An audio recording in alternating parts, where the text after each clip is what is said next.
સવારમાં નાહી અને તૈયાર થઈ ગઈ, પછી માતાજીને અને દાદાના દર્શન કરી લીધા. અને કેટલા દિવસથી ચણાનું શાક નહોતું બનાવ્યું, એટલે આજે તો ચણાનું શાક બનાવવાનું હતું. અને જયદીપ તો ઓફિસે જતા રહ્યા હતા, એટલે મારી એકની માટે શાક કરવાનું હતું. તો ચણામાં હાથ ફેરો કરી અને ચણાને બાફવા મૂકી દીધા. અને મેં બધું કામ પૂરું કર્યું ત્યાં સુધી ચણા બફાઈ ગયા હતા.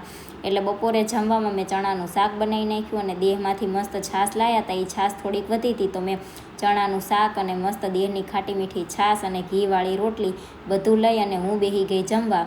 જમી લીધું, પછી મારે રસોડામાં પોતા મારવાના બાકી હતા, એટલે જમી અને સીધું મેં પોતા મારવાનું કામ લઈ લીધું.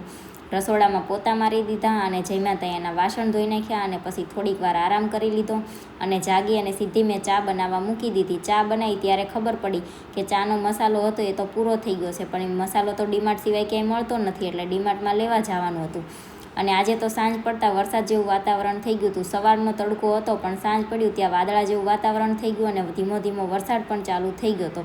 ચા મૂકી અને પછી હું બેસી ગઈ કપડાં સંકેલવા માટે. વિડીયો ગમ્યો હોય તો લાઈક કરજો અને ચેનલને કરી દેજો સબસ્ક્રાઈબ.